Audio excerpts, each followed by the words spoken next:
사도행전에서 조금 우리가 좀 지루하게 느껴지는 게 법정에서 이루어지는 그런 부분입니다. 이런 내용은 조금 법에 대한 용어 딱딱하고 또 우리가 자주 접하는 것도 아니고 또 여기에서 이렇게 죄를 지적하고 자기를 변호하는 내용이라 상당히 설교하는 것도 조금 애로사항이 있습니다. 그래도 이 가운데서 우리에게 주시는 하나님의 메시지가 있을 것입니다. 우리가 이것을 한번 오늘 저녁에도 발견하기 위해서 말씀을 하나씩 살펴보기를 원합니다. 25장의 내용은 이제 24장 벨릭스라는 총독이 조금 유대인들에게 함부로 대하다가 좀 소문이 안 좋아서 소환을 당합니다. 이 벨릭스는 아마 자기의 형이 아니었으면 아마 어려움을 겪을 것인데 형 때문에 다행히 처벌을 면하게 됩니다. 그리고 이 벨릭스의 후임으로 새로운 총독이 부임합니다. 그 사람이 누구냐? 베스도입니다.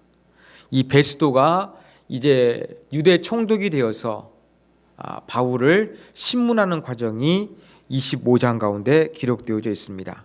자, 베스도는 상당히 우리에게 많은 정보를 남겨준 사람은 아닙니다. 그가 약 주후 58년부터 62년경 약 4년 가까이 유대 총독으로 있었습니다. 그런데 전임자들이나 후임자들과 달리 상당히 조금 호의적인 반응을 얻었던 그러한 사람이었습니다.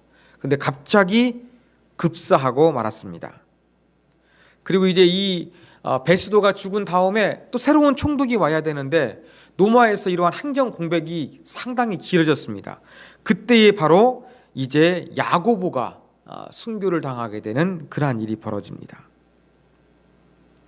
자, 벨릭스가 이 유대 종교 지도자들이 고소한 바울 문제를 약 2년 동안 해결하지 않았습니다.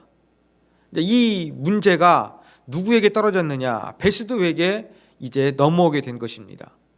자, 이 베스도는 유대 총독이에요. 근데 총독 관저는 어디에 있었냐면 가이사라라는 그 지중해 해안가에 있었습니다. 그리고 유대 총독이니까 유대인의 어떠한 그 본거지는 예루살렘이었습니다. 예루살렘에 총독은 주로 거하지 아니했어요. 왜냐하면 우리는 예루살렘을 성지라고 생각하는데 이 로마의 그 관료인 이 총독이 볼 때 예루살렘은 그렇게 매력적인 도시가 아니었습니다. 하늘은 먼지가 많고요. 날마다 이 성전에서 제사한다 그래가지고 동물을 잡다 보니까 피비린내가 납니다. 동물을 타고다 보니까 노린내가 납니다. 그름이 많습니다. 또 이 좀 종교적으로 배타적이고 선민의식이 강해가지고 여러 가지 과격한 문제들이 많이 일어나는 곳이었기 때문에 총독들이 예루살렘에 거하기를 별로 안 좋아했어요. 그래서 해안가에 있는 아름다운 해안에 있는 이 가이사라에 머물렀습니다. 가이사라에 있다가 그래도 유대 총독이니까 유대 지역에 대해서 알아야 되지 않겠습니까? 베스도가 이제 예루살렘으로 올라왔습니다. 예루살렘에 올라왔을 때 이제 대제사장들이라고 하고 있습니다.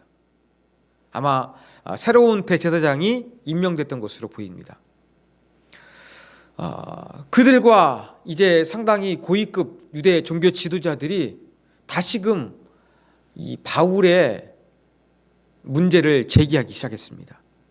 2년 동안 벨릭스가 처리하지 않았으니까 다시 유대 총독이 왔을 때 이 문제를 처리해 달라고 이제 이야기를 하는 것이죠. 더군다나 새로운 총독은 그 자기가 관할하고 있는 그 백성들하고 좋은 관계를 맺어야만 했습니다. 이러한 심리를 이용해서 잘 지내보기 위해서 우리에게 우리의 소원 바울을 제거하는 거 도와달라, 이러한 부분들을 이제 요청했습니다. 구체적으로는 무엇이냐면 이제 바울을 올려와 가지고 여기에서 재판을 받게 하라는 것이죠. 그 재판의 목적이 아니었습니다. 어떤 목적이었냐면 지금 벨릭스에게 고소했지만 2년이 헛수고로 지나가 버렸습니다. 이 로마법에 맡겨봤자 해결이 안 되니까 이 바울에 대해서 반감을 품었던 그러한 사람들이 다시 이 바울이 소송될 때에 그를 죽이려고 그렇게 했던 것입니다. 아마 바울을 죽이기까지는 물도 음식도 마시지 않겠다고 맹세했던 40여 명의 사람들, 아마 이런 사람들이 지금도 살아있을 것입니다. 이러한 강경 분자들이 바울을 이제 암살하기로 하고 이제 새로운 총독에게 법정에서 재판받기 위해서 데려와라, 이것을 요청했습니다. 베스도는 어떻게 반응했습니까? 그럴 것이 아니라 너희들이 정식으로 이제 고발하게 되면 그때 내가 이제 처리하겠다, 이러한 메시지를 전달하게 됩니다. 그리고 돌아오니까 이제 예루살렘에 있는 대제사장들과 그 다음에 종교 지도자들이 가이사라로 내려와 가지고 바울을 정식으로 이제 고소했습니다. 자, 고소하는데 그 제목이 무엇이겠습니까? 로마 법은 종교법을 다루지 못하도록 되어 있었습니다. 그러니까 이 가이사랴 법정에서 바울을 처리하기 위해서는 종교법, 이것을 가지고 바울을 고발해서는 아무런 구속력이 없습니다. 그렇기 때문에 정치적인 누명을 씌워만 했던 것이죠. 그래서 여러 사람들이 모여가지고 막 바울에게 이고소 저고소 많은 고소들을 했습니다. 그런데 고발하고 고소하는 것들은 많았는데 결정적인 증거를 못 대는 거예요. 왜냐하면 고소하기 위해서, 고발하기 위해서 정치적인 명분을 내세웠는데 바울이 실상 어기는 것은 정치적인 죄가 아니라 종교적인 문제이기 때문에 증거될 만한 것들이 없는 겁니다. 이러한 부분들이 이제 7절에 기록되어 있습니다. 그리고 바울도 변명하면서 내가 노마법 어긴 것도 없다, 이런 부분에 대해서 자신 있게 자기가 이야기한 거였습니다. 근데 베스도가 그냥 바울이 말 듣고 넘어가는 것이 아니라 지금 새로운 총독이기 때문에 유대인들에게 마음을 얻고자 해서 유대 종교 지도자들이 요청했던 거, 바울이 예루살렘에 가서 한번 이 재판을 받는 거, 이것이 어떻게 했는지 살짝 떠보는 것입니다.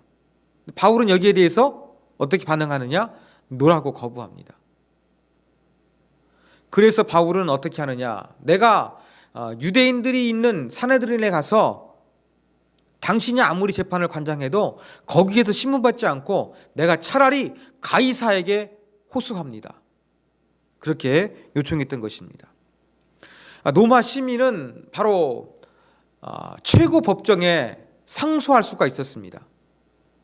우리가 이 지방법원에서 판결해서 뭔가 판결에 대해서 불만이 있으면은 그 상급법원으로 그렇게 우리가 요청할 수가 있는 것처럼 바울도 로마 시민권자이기 때문에 이 자기 문제를 이 가이사에게 호소했던 것입니다. 그 당시 황제가 네로였는데 직접 네로가 그러면 이것을 신문하는 것이 아니라 그 로마 제국의 최고의 법정, 우리나라로 치면 대법원 같은 것이죠. 그러한 법정에서 이제 그 재판이 이루어지게 되는 그것을 이야기하는 것입니다. 자, 바울이 이런 얘기를 하니까 상당히 베스도는 뜻밖의 이야기를 듣게 됐습니다. 바울이 죄가 없는 것 같은데 유대인들의 환심을 사고자 예루살렘에 가서 내가 진행하고 있는 재판을 받을래? 이렇게 물었건만 엉뚱하게 내가 가이사에게 항소합니다, 이 답이 나온 거예요. 이 문제에 대해서 이제 판결을 내려야 돼, 결정을 해야 되만 했습니다. 이를 위해서 어떻게 하느냐? 12절에 보면은 베스도가 배석자들과 상의를 합니다. 이 배석자들은 이 가이사라시에 있는 상당히 고위직에 있는 사람들이었던 것 같습니다. 새로운 총독이 왔지만 또 이 법을 판결하는 사람은 총독이지만 그 판결이 바를 수 있도록 그렇게 조력해주는 그러한 집단이 있었는데 이러한 사람들이 바로 배석자들입니다. 이러한 배석자들에게 어떻게 해야 될 것인가, 이 베스도가 상의를 해보니까 그래도 로마 시민이 가이사에게 상소했으니까 가이사에게 보내야 된다라는 결론을 내리게 된 것입니다. 자, 그 다음 며칠이 지났습니다. 13절에 보니까 누가 베스도를 방문했느냐? 아그리빠 왕과 베니게가 이제 베스도에게 문안하러 왔습니다. 이 문안이라는 것은 베스도가 처음으로 유대 총독으로 왔기 때문에 이 근처를 관장하고 있었던 분봉왕 이 헤롯 안티바스가 아그리빠죠. 예, 아그리빠가 이제 찾아오게 된 것입니다. 자, 아그리빠는 정확하게 이야기하면 헤롯 대제의 손자, 다시 말하면 헤롯 안티바스 2세입니다. 이 사람은 주로 이제 아버지에 의해 가지고 분봉왕이 되어야 되는데 그때 17살이었어요. 그래서 이 노마 황제는 그에게 분봉왕의 직책을 곧바로 허락하지 않고 상당히 시간이 지나 가지고 이제 그 유대와 다른 지역들을 다스릴 수 있도록 분봉왕으로 세웠습니다. 그런데 이 사람은 혈통적으로는 유대인이었어요. 유대인이었습니다. 그리고 함께 온 그런 그 버니게가 있습니다. 여자입니다. 누구였느냐? 우리가 지난 시간에 살펴봤던 벨릭스의 아내 두루실라의 자매예요. 두루실라와 자매간이었어요. 그런데 다시 말하면 아그리빠의 여동생이었습니다. 근데 근친상간으로 같이 살고 있는 것이었습니다. 이 아그리빠와 베니게는 한 살 차이였어요. 이 당시에 베니게 30대 초반이니까 둘 다 30대 초반일 거예요. 근데 이 베니게는 상당히 조금 파란만장합니다. 13살에 출가를 했는데 이혼하게 됩니다. 그 다음 재혼했는데 누구하고 하냐면은 삼촌하고 재혼을 합니다. 여러분 복음서 읽다 보면 나오는 것처럼 이 헤롯 집안에서 근친상간은 놀랄만한 일이 아니었습니다. 그러다가 또 헤롯이 죽으니까 자기 오빠하고 함께 살았던 거예요. 그래서 같이 지금 이 베스도를 찾아왔던 것입니다. 그리고 베스도는 나중에 또 이제 그 노마를 함락시켰던 디도 장군이 있는데 디도라는 사람에게도 이제 마음을 얻게 되어 가지고 결혼하고자 하는데 이 노마 사람들이 유대인들을 싫어하거든요. 그래가지고 결혼하지 못하고 헤어져만 했던 이 비운의 여인이었습니다. 자, 이러한 아그리빠와 베니게가 베스도에게 문안하러 왔습니다. 우리가 이 사실을 조금 더 이해할 필요가 있는데 성경을 잘 이해하기 위해서는 노마의 어떤 정책을 우리가 조금 잘 이해할 필요성이 있습니다. 여러분 복음서에도 보면은 그 헤롯과 빌라도가 동시에 나오는 것처럼 노마는 공식적으로 그 식민지를 만들게 되면은 직접 통치하는 지역이 있었고 또 그 지역 출신 사람들이 자치적으로 다스릴 수 있도록 분봉왕을 세우기도 했습니다. 헤롯은 분봉왕이었어요. 그 지역에 살고 있는 사람으로 하여금 어떤 작은 왕처럼 그렇게 통치하게 했습니다. 그리고 공식적으로는 누구를 보냈느냐? 총독을 임명했어요. 빌라도와 같은 사람. 이러한 사람들을 임명했던 것입니다.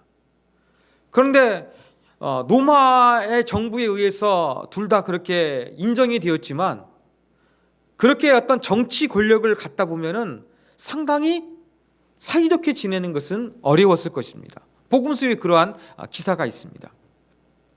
그래서 조금 정치적으로 미묘하게 대립하거나 갈등의 소지도 있었습니다. 근데 대부분 이 법을 집행하는 것 이런 부분들은 총독이 가지고 있었고요. 그 다음에 이 치안 같은 것을 유지하는 자치권, 군사력도 이것은 총독이 가지고 있었습니다. 대신에 이제 그 헤롯 분봉왕 같은 경우에는 뭘 가지고 있었느냐? 그 유대인들의 어떤 자치적인 부분들에 대해서 왕처럼 통치하게 했던 것이죠. 즉 노마 황제는 이 아그리빠 왕에게 대제사장을 임명할 수 있는 권한을 주고요. 성전에 있는 금고 이런 부분들을 관할할 수 있는 권한을 이 분봉 왕에게 주었던 것입니다. 약간 그래서 좀 종교적인 것들을 임명하는 통치하는 부분들은 그 지역에 있는 분봉 왕을 통해서, 그 다음에 어떤 사법과 어떤 정치 군사적인 것들은 총독을 통해서 통치했던 것이 로마의 방식이었습니다. 이것 때문에 이 아그리빠와 버니게가 이 베스도를 찾아왔던 것입니다.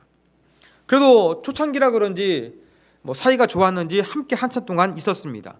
그러다가 이 베니게가 이 바울 문제를 가지고서 아그리빠에게 이야기를 꺼내가지고 자초지종을 쭉 설명합니다. 그래서 15절부터 그 다음에 21절까지 그러한 내용을 다시 한번 자기 입장에서 이 베스도가 아그리빠와 베니게에게 설명하는 이야기입니다.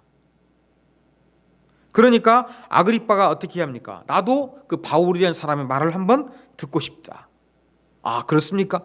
그러면 우리가 내일 한번 들어봅시다. 이렇게 해서 그 다음 날 바울을 부르게 됩니다. 자, 그런데 23절에 보니까 어떤 법정으로 부른 것이 아니라 접견 장소에 들어오고 그랬어요. 이거 볼 때에 그 어떤 재판을 위해서 부른 것이 아니라 큰 어떠한 연회장 아니면 강당 같은 곳으로 그렇게 바울을 불렀던 것으로 보입니다. 그 이유는 무엇이냐? 26절과 27절에 있습니다. 자기가 볼 때에도 지금 바울이 고소당한 것은 자기들의 종교 문제라는 것이죠. 그런데 바울이 가이사에게 상소를 했어요. 그러면 상소했으면은 바울을 보내면서 상소문을 보내야 되는데 상소문에 쓸 만한 내용이 없는 거예요.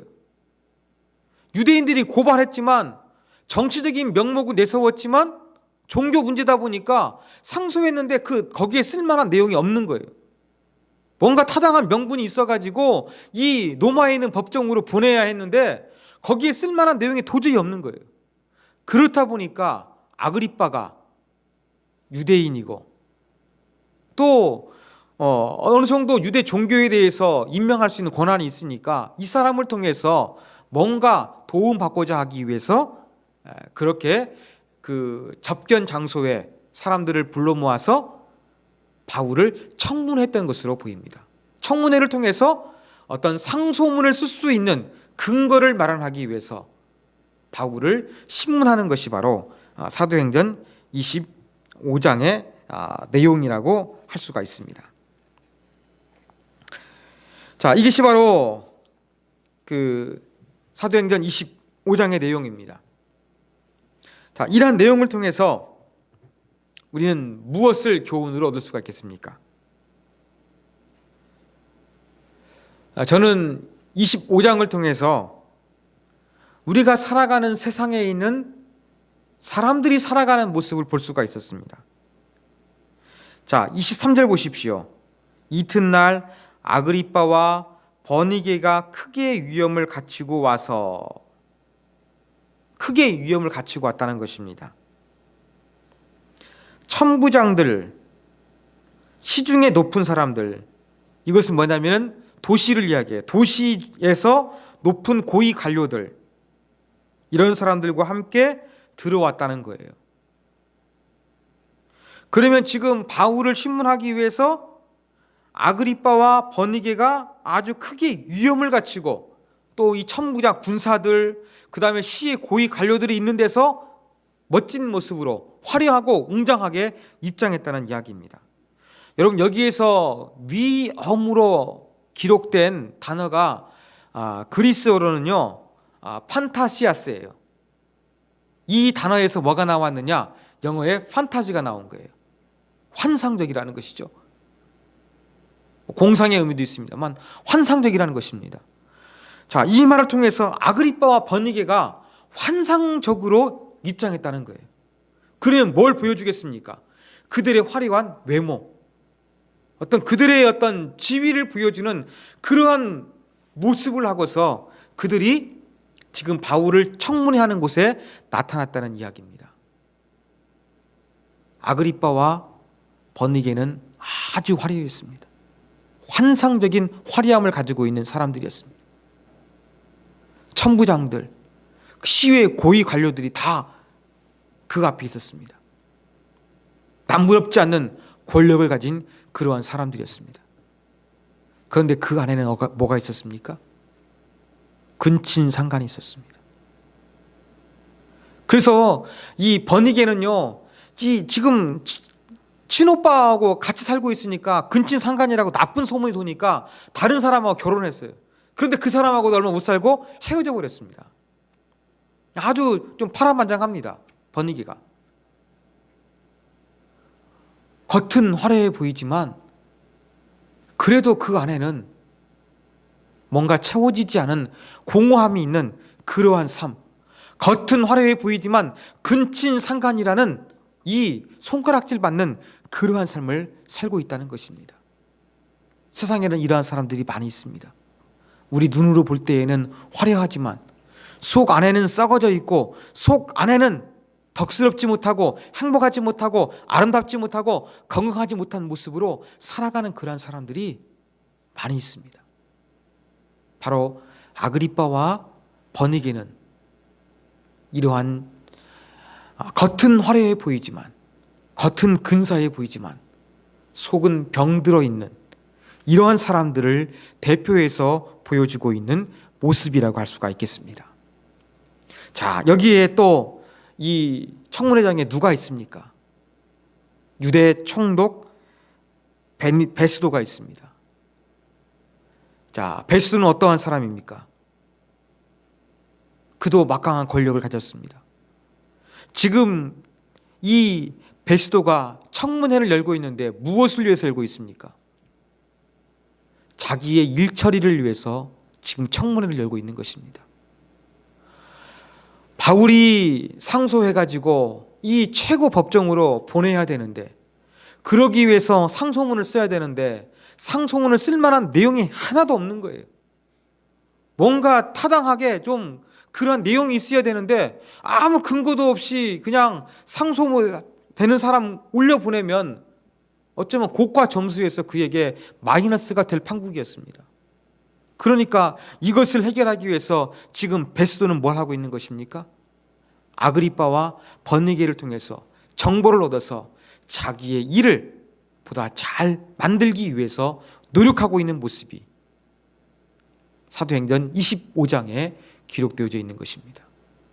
베스도는 어떤 사람을 대표하고 있습니까? 자기 일에 열심히 있는 사람의 모습을 보여주고 있습니다. 자기가 해야 될 일, 그 일에 대해서 인정받기 위해서 또 해내기 위해서 그렇게 열심히 노력하고 있는 그러한 대표적인 모습입니다. 여러분 그렇지 않습니까? 우리 시대에도 자기에게 주어진 일을 통해서 세상에서 인정받으려고 하고 또 그것을 통해서 그 조직사회에서 살아남기 위해서 발버둥 치는 사람이 얼마나 많이 있습니까? 바로 이렇게 일을 위해서 발버둥 치며 살아가는 사람의 모습을 베스도가 보여주고 있는 것입니다. 여기에 사도행전 25장에 또 한 분의 사람을 또 넣을 수 있습니다. 그건 누구냐면은 바울을 고발했던 대제사장들과 유대의 지도자들, 종교 지도자들입니다. 그들은 어떠한 사람이었습니까?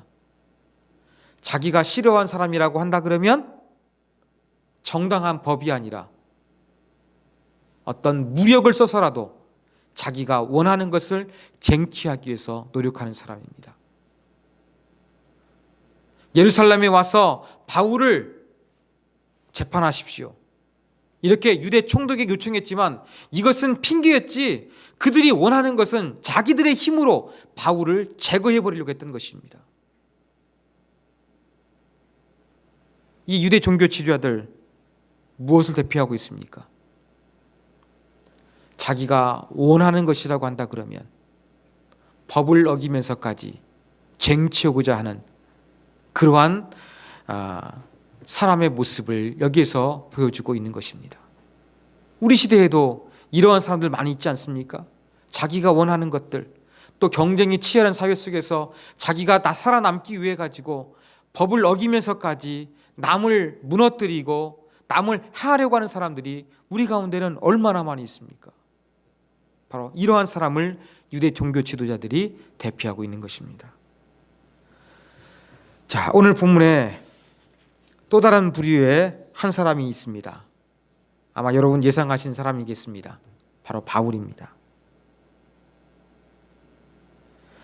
자, 이 바울을 청문회하기 위해서 환상적인 모습으로 아그리빠와 버니게가 입장했습니다.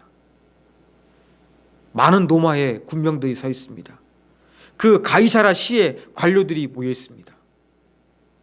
총독이 그 자리에 앉아 있습니다. 그리고 여기에 죄수도 아닌 것 같은 죄수, 2년 동안 구금되어 있는 사도 바울이 등장합니다. 여기에 한번 사도 바울이 등장하는 모습을 여러분 머릿속에서 한번 상상해 보십시오.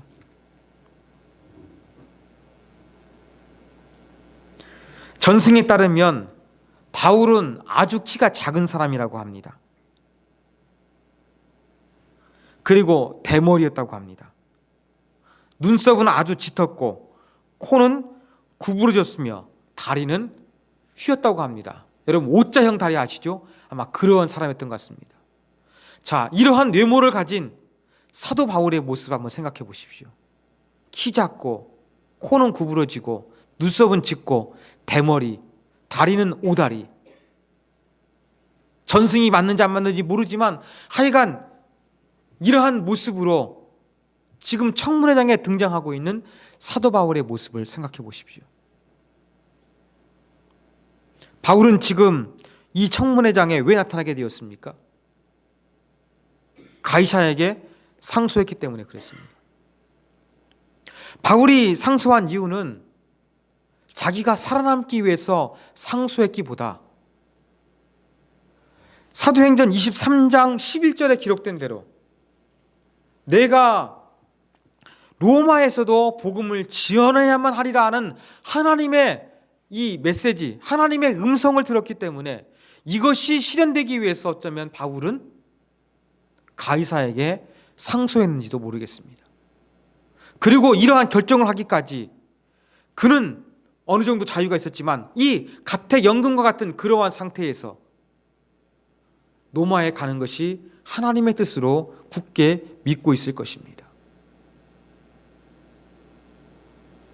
그의 모습은 별로 화려하지 않고 남에게 매력적으로 보이지 않았지만 그는 2년 동안 힘들고 어렵게 이 강건된 상태, 자기의 미래가 언제 어떻게 될지 모르는 그런 상황 가운데서 바울 신명 가운데 더욱더 굳건히 자리 잡았던 것은 무엇이었느냐?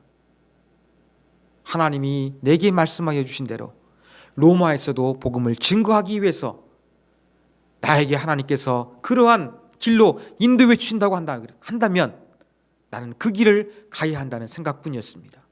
어떻게 가게 하실 것인가 몰랐지만 그 2년이라는 세월을 통해서 그래 어쩌면 내가 이렇게 이 재판을 받기 위해서 이러한 상태에서 풀려나서 제4차 전도여행을 통해서 가는 것이 아니라 어쩌면 재판을 받기 위해서 갈지도 모르겠구나. 바울은 그러한 생각을 결심하게 된지도 모르겠습니다. 그러한 마음을 가지고 그러한 어떤 하나님의 뜻을 헤아리는 마음을 가지고 아그리빠와 버니게 총독 베스도 앞에서 섰던 사람이 바로 바울이었습니다. 바울은 겉으로 볼 때에는 화려한 모습은 없었지만 그 안에 하나님의 뜻을 이루고자 하는 그 마음을 가지고 섰던 사람이었습니다. 사랑하는 여러분, 과연 이 시대를 살고 있는 저와 여러분의 모습은 어떠합니까? 우리는 어떠한 모습을 위해서 살아가고 있습니까? 아그리빠와 버니게처럼 사람들이 부러워하고 사람들이 인정해주는 겉만 보이는 화려함을 여러분 추구하고 있지는 않습니까? 아니면 세상에서 내게 맡겨진 그 일을 감당하기 위해서 일 중독에 빠져서 열심히 일에만 모든 것들을 걸고 있는 그러한 모습으로서 여러분 살아가고 있지 않습니까? 아니면 내가 원하는 것을 얻기 위해서 그렇게 암살이라는 것을 계획할 정도로 법을 어기면서까지 내가 원하는 것을 얻기 위해서 그렇게 노력하는 유대 종교 지도자들과 같은 그러한 모습으로 여러분 살고 있지 않습니까? 세상에는 이러한 모습으로 살아가는 사람이 많이 있습니다. 그러나 바울은 어떻게 살아갔습니까? 바울은 이러한 세상적인 사람 모습과 달리 그의 마음 가운데는 하나님의 말씀, 하나님의 뜻을 이루고자 하는 그 마음을 가지고 살아갔다는 것을 우리가 놓치지 말아야 되겠습니다. 하나님의 뜻을 이루는 것도 어떻습니까? 지금 바울은 지금까지 했던 1차, 2차, 3차 정도의 그 위대한 하나님의 일이 아니었습니다.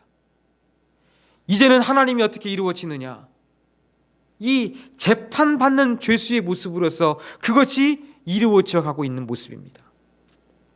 그러한 자유가 없는 제약된 환경 가운데서도 하나님의 뜻을 이루기 위해서 나아갔던 사도 바울의 모습처럼 내 앞길이 불안하고 나의 모든 것들이 조금 불안정스럽다 할지라도 그 안에서 하나님의 뜻을 이루기 위해서 하나님 말씀을 붙잡고 하나님께 나아갈 수 있는 바울과 같은 모습, 그 모습을 우리가 본받아야 되겠습니다.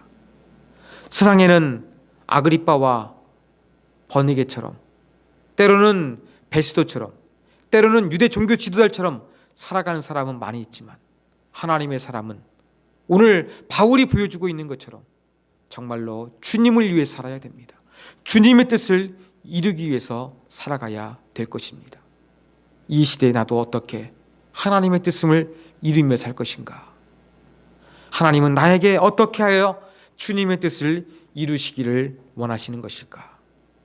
이러한 질문을 던지며 저와 여러분도 하나님 앞에서 아름다운 모습, 하나님의 영광을 위해서 모든 것들을 다 내려놓고 달려가는 모습으로 살아갈 수 있는 우리 모두가 되기를 간절히 소망합니다.